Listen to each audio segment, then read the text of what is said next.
before the Middle Passage, kidnapping savages, rapes, chains, before the more civilized Spain, before the Carthaginians, the Sumerians. Ruling class do not have an interest in the poor and working people, particularly the black people of the United States. Black people, the first intellect on the planet, pioneers of civilization overstanding. Black people, children of the sun, blessed with melanin, but we always want to run and get a gun. Black people, creators of math, science, astrology, so many kids don't know that. Been a war against the black male in urban cities. That is war. And what you're seeing in Baltimore is just another example of people rebelling against that war and oppression. You use the word war. Yes, sir. Why is food and drugs under the same administration? They putting drugs in the food to keep money accumulating now. They like to call it additives and preservatives. Baltimore is 26 miles from the capital of the Western world, D.C. Baltimore is a city of 69, maybe 70% black. But it's also a city that has the highest rate of HIV young people between the age of 13 and 21, has the highest rate of unemployment. Why? Because steel mills, textile mills, the car industry, the heart and soul of the Baltimore working class, both black and white, moved, left the country, got a tremendous tax break from leaving the country, and left Baltimore as a no man's land, where you see constantly young white kids and young black kids don't have enough to eat. So let me gather my thoughts for you. I play my part, let the truth spark. You're no longer in the dark after I say this. We'll right here, this is the center of Baltimore. Play this. African boy and girl play out the same script. But first we must be leaders. First we must be teachers. Let us begin. My queen, I apologize on behalf of all black males for the lies and betrayal. Mental sickness from years of our people suffering daily made me deny what the black woman has gave me throughout our history. Although it remains mystery what a true calling. Baltimore, in many respects, is not unlike a lot of urban centers in the United States with respect to the conditions that African Americans are dealing with. That has resulted in the current acute and chronic conditions that they're dealing with now. Here's what's simple. You come to Baltimore, you have to be able to see both Baltimores. There's a white Baltimore that is upscale, young, professional, well-educated, ambitious, upwardly rising. There's a black Baltimore that's disproportionately old, very, very young, both at the same time, poor, undereducated, underemployed, despairing, and looking not too much to the future. Looking at Baltimore, and you see all the wonderful things you see on TV. The harbor, the sports teams, all of the facilities where people may come to perform. Those amenities exist for that other Baltimore. If you happen to be poor, there really isn't much of a Baltimore for you other than the opportunity just to get to the next day if you're lucky. Tell you a little bit about Old Town. Old Town, as I said, is about 90% African American. Capital income for African Americans is about $8,000. If I go where they were celebrating last September, the 200th anniversary of the Star-Spangled Banner, which is a community called Locust Point, the per capita income there differs by about $52,000 in terms of white people there. That per capita difference is explainable because most people in Old Town, if you're male and you're black, you're not working. Unemployment in this area is massive. He's our best example of black nationalism. He worked relentless, his mind you couldn't imprison. African world vision he displayed so consistent is the template for African independence. Part of the crisis is what do you do with a large population who you don't have jobs for and who you're not going to have jobs for?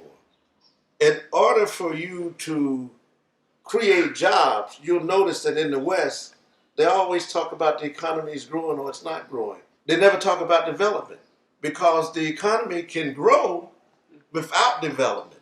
The question is, well, what do you have, young man? I have the opportunity to work for what you bring to the job, for what the boss takes away from the arena of commerce? No. You get paid the least it takes your boss to replace you from somebody else on the street. There is one job in places like Baltimore City that never goes unfilled. The job is hard, it pays relatively little, it's dangerous as can be, but it's never lacking a long line of people looking to fill it. That job, of course, is drug dealing. So you have a number of things taking place simultaneously. You have those who are employed, but they're not earning a decent wage. Those who are unemployed and they don't have the necessary skills to participate in the economy. Then you have new arrivals who are primarily of European descent, white Americans with skills, with knowledge, abilities, and connections who are inheriting the traditional spaces that these employed, underpaid, and the unemployed once dwelled in. That whole dynamic is creating a tremendous amount of upheaval and a lot of the acute and chronic challenges. And the fact that they have torn down all of the public institutions for education, where will black men go? There's no future for them. They have decided to create as much chaos in the black community as they can. And the numbers are astounding. In the New York Times, 1.5 of all Afro-American men are no longer involved in society. They're either in prison or on parole, but they have no future. These black men are fathers, they are husbands, they are uncles, they are neighbors, they are workers that are being pulled out of our economy, out of our community. And it has had a devastating impact on the black family and on the nation itself. Part of the strategy is to isolate people of color. It's to shift them to the periphery of the society. And it's similar to what happened in the 50s and the 60s when we had urban renewal, which we call Negro removal. I would venture to say that I think it's more oppressed now than it was during my time, even though racism was more open. But it's more oppressive now for the simple reason is that they had a goal. And the goal is to move black people out, to clear these cities, and make it a safe environment so these young white millennials can come in here and have a good time. You keep trusting the enemy with your well-being, black man, black woman. What is it you're not seeing? Deaf, dumb, blind, and sick, all the while slaving to keep them rich. Wake up and read the label. Tell that cracker keep them crumbs on his table. There's every law in the book to say that if you think about anything other than capitalism, you're going to prison. What happened in Baltimore was a part of a long history of African Americans rebelling against an offensive, discriminatory system where they have not been able to breathe. I can't breathe. I can't breathe. That responded to what happened with Freddie Gray in Baltimore. They were rebelling against a system of oppression. And that process of rebelling from the enslavement period to the Jim Crow period to the war on drugs has continued, and it has just culminated with what took place in Baltimore. It is not an isolated incident. That is war. And what you're seeing in Baltimore is just another example of people rebelling against that war and oppression. Now, when you look back, what's the difference between breaking my neck and hanging me from a tree? What's the difference between breaking my back for some cigarettes, smothering me, than hanging me from a tree? This ruling class has declared war not only on Iraq, not only on Venezuela, not only on Cuba, but on mankind. And we only have to mention what they did to the indigenous people. Before anything started with the slaves, they annihilated the American Indian. And we don't even talk about the fact that Afro-Americans worked for 350 years and we did not get one dime. There's a history of inequality. There's a history of injustice. There's a history of genocide. Yes, sir. There's a history of genocide. There is. And this country, in many respects, was born soaked in the blood and tears of many of our ancestors whose spirits echo out for justice.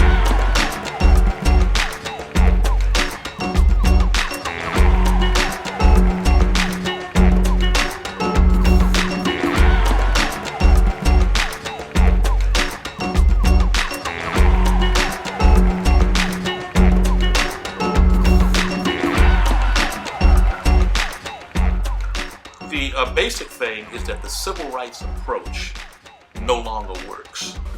Police brutality is not only because of what the police do, but because of what blacks do to themselves. There's no fear. These kids today, a line that's drawn between the traditional civil rights approach and what the kids want today. They realize that peaceful means at the current just don't work. The police are not afraid, and the justice system is so unjust that nothing will be done to them. The position of the police is to protect and serve, but to protect and serve who? Because they say in those neighborhoods, the wealthy neighborhoods, they tell us what to do. When we're in the black and Latino neighborhoods, we tell the people what to do. When I was there being an activist, every year I was on the police department, they tried to fire me. I wasn't afraid, and you had to deal with those white folks in terms of the power they wanted to exercise over you. My colleagues also witnessed what happens because it brought a lot of, I had threats on my life. They were calling my house, they were threatening my family. But I used to tell them all the time in roll call, I carry a gun. And so don't let me catch you on the wrong side, because I would use my gun. I know black cops will tell you that they've been stopped by other cops, by white cops. There have been at least 2 homicides in Washington, D.C., where white cops shot black policemen. I don't think this police chief that we have now and have had for 8 years or something like that, I don't think she serves in the best interest of the people. A week before the situation in Baltimore, the policeman stops a 51-year-old black man for a traffic stop. He tries to run away. He's 7 feet away from the guy, and the guy shoots him 8 times in the back. This is modern day lynching.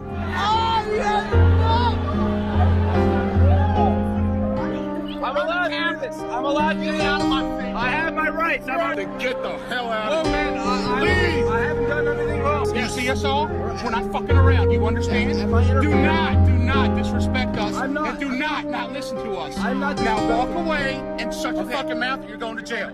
But you got to remember, man, every effort that has been made since after the Civil War to organize and have independent movements in the United States has been crushed viciously by the police department. There are real problems in America of which these police killings are a result of the decay in the society. The majority of white Americans now, they support the police. They support the atrocities. They're saying, listen, we want our police department to keep these niggas in check. And so human rights, no, it's how much money do you have? That's what it is. It's a capitalist society. It started that way with slavery, so it has not changed. Really, it should be called the new slavery, because that's exactly what's happening. It's a new slavery, and they're using the criminal justice system as a new slave master. I realize now that the institutional racism in this country right now is more sophisticated than it was years ago. Because of the advancement of technology, because of the fact that all of the industrial jobs have moved overseas, no longer have any value. So they have decided to let the Obamas, the Susan Rice, the Colin Powells, the most conservative aspect of our black community has now made a bargain with the ruling class that we will try to control these black folks if you pay us and you let us participate in your society. That these men are supposed to be wealthy, and they're giving this impression that they care about black folks, and they don't. I don't think having a black president hasn't changed that. Nothing has sort of changed. If anything, it has brought out more oppression and more racism having a black president. I think there are a lot of African Americans that feel bamboozled and hoodwinked. They feel they've been left holding the bag. I think partially because there were false expectations with respect of electing an African American into the presidency. Because the first job of the president is to, in fact, enforce the law and ensure the security of the nation state, not creating jobs nor addressing the historical contradictions of this country as it relates to African American people. Barack Obama is the president, but he represents U.S. imperialism. That's his job. There's no excuse for the kind of violence that we saw yesterday. It is counterproductive. When individuals get crowbars and start prying open doors to loot, they're not protesting. They're not making a statement. They're stealing. That is not a protest. That is not a statement. It's people, a handful of people taking advantage of the situation for their own purposes, and they need to be treated as criminals. These are our people. This is our city. This is not Obama City. He didn't know what's going on, right? So he cannot say that they was criminals. It was all because of the riot. Everything that went on was all because of the riot. Everybody just got fed up. Like stereotype everybody in Baltimore City because everybody didn't participate. Everybody didn't loot or steal or riot or anything like that. So he can't just stereotype us. Every single struggle in this country has been led by black people. Whether it was the labor movement, the civil rights movement, we're the only group of people, of immigrants, that didn't come here on our own. And consequently, everything that we've got has been the result of a fight.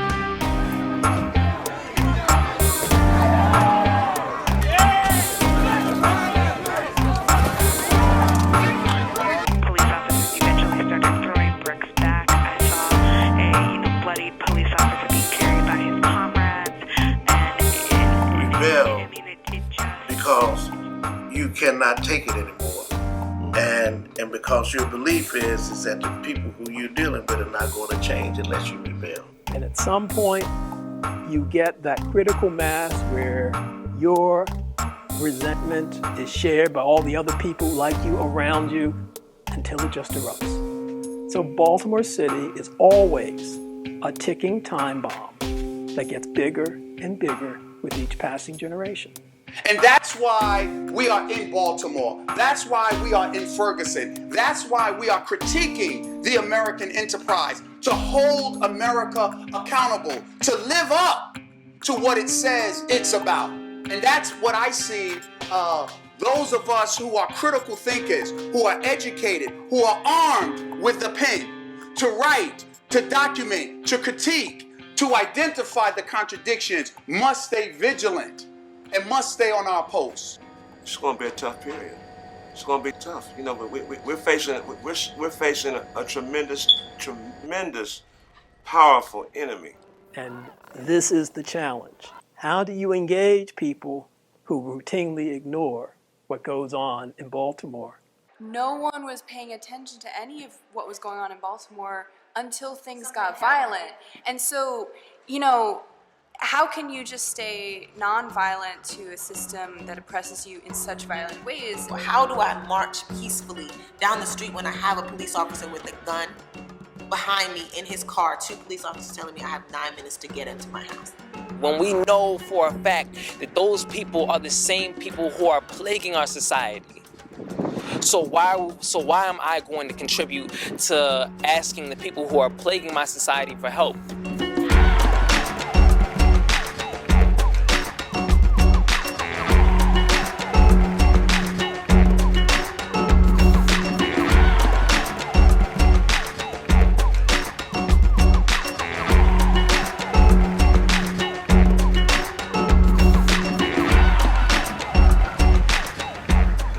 Baltimore, the day after the so-called riots, they had tanks, they had armored cars. You understand what I'm saying? They had snipers on the wall. They had soldiers, National Guard all around. Well, they have policies whereby the government can call a state of emergency and then call in the National Guard.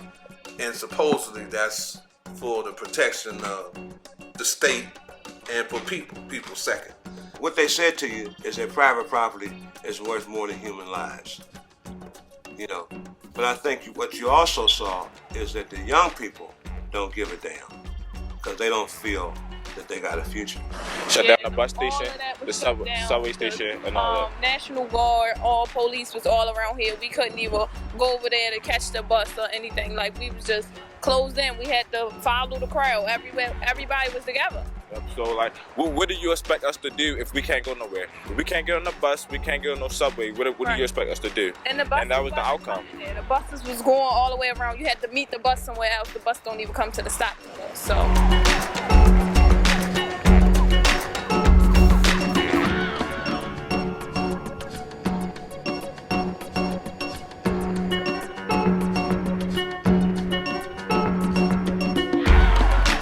Between a revolution and a riot is that when white people in the American Revolution burn down their cities, when they, bomb other countries, when Western cultures, when America goes to another, destination and they bomb them, it's called revolution. It's called fighting for freedom. But when we do it, it's called a riot. We didn't talk about violence. We talked about resistance. The right and the responsibility to resist, to protect your community. I think it's revised. After so many years, from the 60s, we're talking 50 years revision. No, it's not a break. It's finally been resurrected. Look, people have the right to protest and express their frustration. But Baltimore city families deserve peace and safety in their communities. And these acts of violence and destruction of property cannot and will not be tolerated.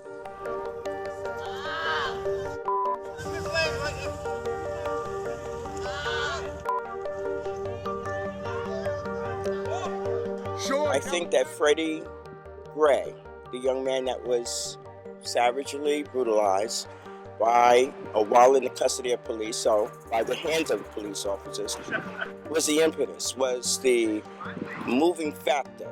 The police officers in this incident had violated several policies. The first policy was they never had a seatbelt on Freddie. The other violation was that when the individual says that they want a medical assistance, you had to get a medical assistance. That's in the general orders. So if you can violate the general orders and then be brought up on administrative charges. Right. That's not necessarily criminal charges. Being brought up on criminal charges is what we see now with the state's attorney. The general order is no more than a parameter or policy paper in terms of what you can do and what you can't do while you're a police officer. Violence is what took my brother's life. Yeah. So they put a target on my head, but I don't care if I got a target or not. I'm going to fight for mine. I love my brother. I'm my brother keeper, and I love my community. Yeah. That's why I do what I do. And I'm not going to stop until killer cops are in-cell blacks. Yeah. That's justice. If it's not that, it's nothing. That's phony. It's nothing. There's been a call to say that we want to convict the officers that committed that heinous crime. But those heinous crimes happen in Baltimore all the time. Those heinous crimes happen all across the United States all the time. Like black men, black people are being murdered and being brutalized by the police. And so in those specific kind of ways, like I think that you have to wait and see what the government and what the city officials are going to do. But keep in mind that white conservatives do not have a very warped sense of justice. Their justice means that if we as whites can be protected, that's justice. If blacks or Latinos or Asians or anyone interfere with our form of justice, their form of justice is injustice.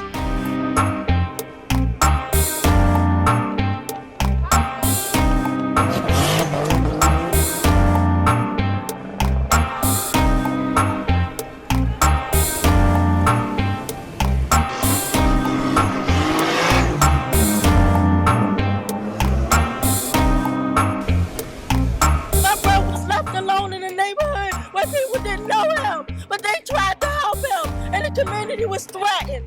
They said the same thing could happen to you. That Commissioner Batts came the next day with his officers collecting people's cell phones. The same way Freddie Graves was on video. Where is my brother videos? People took footage of my brothers. They're hiding, they're covering this up. Definitely gonna have to look at what happened in New York City. I mean, Pantaleo, he was seen violating New York City, choking the guy in violation over cigarettes. That's right, over New York City police policy. Over selling cigarettes. Right, and a interracially mixed grand jury decided not to indict him. And all you need is one or two who will say no. And the whites did that. But we need to prepare for that. And when it comes down, if it comes down that they are found not to be guilty, prepare for another riot or protest. See, we're not going anywhere. We done stood with Eric Gardner's family. We done met Michael Brown's family. This is not a game. Anthony Anderson's poor family. This man was killed by the same unit in front of his mother, his granddaughter on her birthday. This is disgusting. And they want to cover it up like this is the first time. They know it's not the first time. This been going on forever. This is the first time they got caught up. That's all. Let's not get it twisted. They've gotten away with it. Just how much assault and battery the department will let them commit. They know just how many false arrests the department will let them do. They know just how much.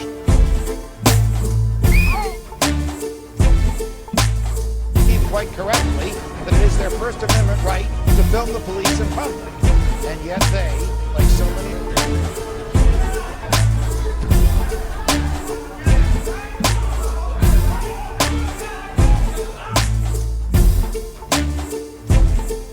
to figure out what happened. The department has already said the officers acted appropriately. Case closed. That's it. If the department does, by some miracle, by some chance, discipline anything for what happened, I will immediately, because they know they can, they do it, because they know they will get away with it. None of the America was shocked at what they saw police doing to Rodney King. Black America would have loved to have been shocked by what Here's they a saw big dilemma with Americans. Do I want to participate in this American dream, which is really a nightmare? Do I want to try to see if I can maneuver within the trap of this society, or do I want to create an alternative kind of movement? The majority of our leadership has said they'll take the beans off the table than to sacrifice and go a different way. If we don't fight, if we don't organize, if we don't build, if we don't make links with other oppressed minorities, we lost. Question is, can America survive as we have known it to be? We have a challenge. We have a challenge to educate ourselves with correct education, to empower ourselves with critical thinking, with good diets, with collective economics. We have to link together the people of the world. We can get on one accord and we can address some of the white supremacist challenges that are preventing humanity from expressing itself. The beauty of humanity, the art, the music, the improvisation, the dance, the promise of the future lies in the people of the so-called developing world.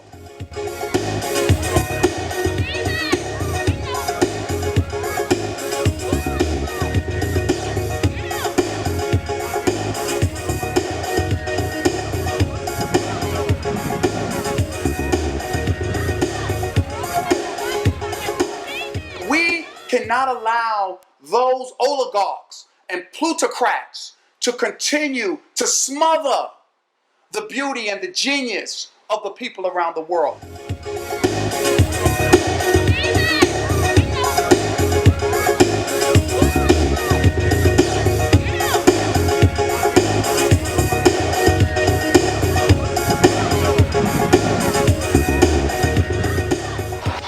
No justice, no peace. Yes, sir. No justice, no peace. See, I'm about to leave this planet. I'll be back in about an hour. The mothership is landed here to take me to my power, universal limit, and constant clashes.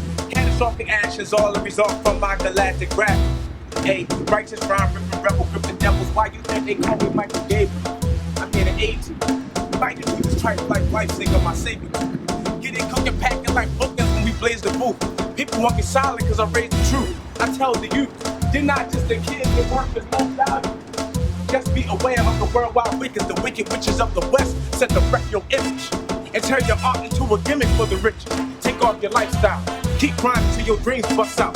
A true money shot, dispersing all over the tracks, yo. Now they salty cause this young man rapping the facts, yo. Style cut up like Photoshop, pure laugh, so I'm about real hip hop and taking this back.